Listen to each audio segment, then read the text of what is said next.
Nessa manhã de sábado, eu quero tratar com você sobre ladrão de propósito. Existe alguém tentando roubar, furtar de você o propósito de Deus para a sua vida. Vou te explicar melhor.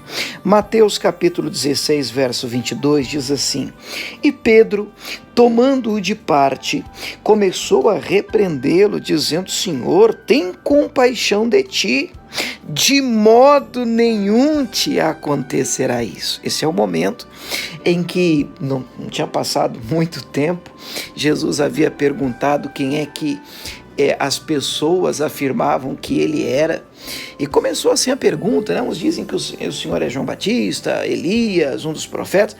E aí Jesus então pergunta para eles de maneira mais específica: e para vocês quem é que eu sou? E o Pedro, tomando a palavra, numa rara felicidade antes de ser cheio do Espírito Santo, ele diz: Tu és o Cristo, o Filho do Deus vivo. E Jesus o elogia por tal revelação. Bem-aventurado és tu, Simão Barjonas, não foste carne nem sangue te revelou, mas meu Pai que está no céu. E diz que você é Pedro, sobre essa pedra a gente conhece toda aquele diálogo, né?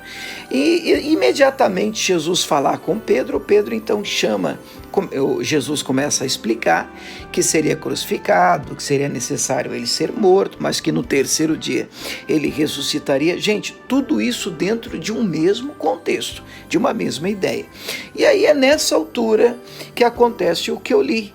Na altura do verso 22, Pedro chama Jesus em particular num canto e repreende Jesus. É isso mesmo que você ouviu, ele repreende Jesus. Ele começa a brigar com Jesus, dizendo a Jesus: não fala assim, não fala isso de ti, jamais vai te acontecer isso. E imediatamente Jesus vira para ele e diz: para trás de mim, Satanás. É sobre isso que de uma maneira breve eu gostaria de tratar com você.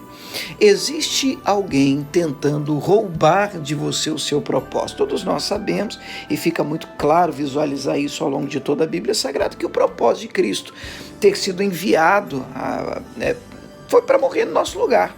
Morrer por mim, morrer por você. E ele não só morreu, como ele venceu a morte, venceu o pecado, ele ressuscitou ao terceiro dia, e é isso que faz do cristianismo uma religião muito diferente das demais. O nosso Senhor, ele não está morto, o nosso Senhor, ele está vivo e reservando um lugar para cada um de nós nos céus. Jesus veio para cumprir a palavra, Jesus veio para pagar pelos nossos erros e pecados, e o fez de uma maneira maravilhosa, e nós não merecíamos e continuamos sem merecer. E essa graça, esse favor não merecido foi derramado, despejado sobre a nossa vida. Esse era o propósito divino, o propósito de Cristo. Claro que guardadas as devidas proporções, nós também temos propósito. Há quem afirme que nós não temos propósito aqui, inclusive já vi algumas pessoas até pregando isso, mas sinceramente eu acredito sim em uma vontade específica da parte de Deus. É claro que a vontade geral ela já está revelada na palavra do Senhor, a gente tem que ler e praticar e viver de acordo com aquela palavra, com a palavra de Deus, com a Bíblia Sagrada. Mas sim, eu acredito que Deus tem algo de uma maneira específica para mim. Deus quer que você que está me ouvindo aqui esta manhã de sábado também faça algo. E uma vez descoberto o seu propósito, você tendo compreendido o que Deus quer da sua vida, que você faça da sua vida, eu penso que você vai ter que gastar o seu tempo, a sua força, a sua energia exatamente naquilo que Deus tem designado para você. E aí é que é o ponto, porque na NVT, e eu vou ler aqui para vocês o mesmo texto na nova versão transformadora, Mateus 16, a partir do versículo 21, diz assim: Daquele momento em diante, Jesus começou a falar claramente aos seus discípulos que era necessário que ele fosse a Jerusalém, sofresse muitas coisas terríveis nas mãos dos líderes do povo, dos principais dos sacerdotes, dos mestres da lei. Seria morto, mas no terceiro dia ressuscitaria. Escute. Pedro o chamou de lado e começou a repreendê-lo por dizer tais coisas. Jamais, Senhor, disse ele, isso nunca lhe acontecerá.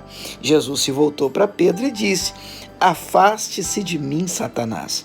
Você é uma pedra de tropeço para mim. Considera as coisas apenas do ponto de vista humano e não da perspectiva de Deus. Eu amo essa versão, essa tradução. Por quê? Qualquer pessoa, por mais bem intencionada que ela esteja, que não considerar o ponto de vista de Deus, a perspectiva de Deus, ela vai falar abobrinha. Ainda que cheio de boas intenções, ainda que tentando te aconselhar, tentando trazer um alívio para você, ela poderá sim ser usada pelo inimigo e fazer exatamente o contrário. Todo e qualquer conselho, toda e qualquer palavra que tente desviar você do seu propósito merece a mesma reação que Jesus Cristo teve. Para trás de mim, Satanás. É assim que nós temos de reagir a toda e qualquer palavra, fato, acontecimento, circunstância que tente nos tirar, nos desviar do nosso propósito. Pai, obrigado por mais um dia, por esse final de semana. Oramos e somos extremamente gratos ao Senhor por tudo que o Senhor tem nos feito até aqui e em nome de Jesus continuará fazendo. Oramos, meu Pai, para que o Senhor nos dê essa sensibilidade, essa graça, meu Deus, e qualquer coisa que venha para nos tirar do propósito, que venha, meu Deus, funcionar e agir como um ladrão de propósito, nós já repreendemos desde já, em nome de Jesus. Amém.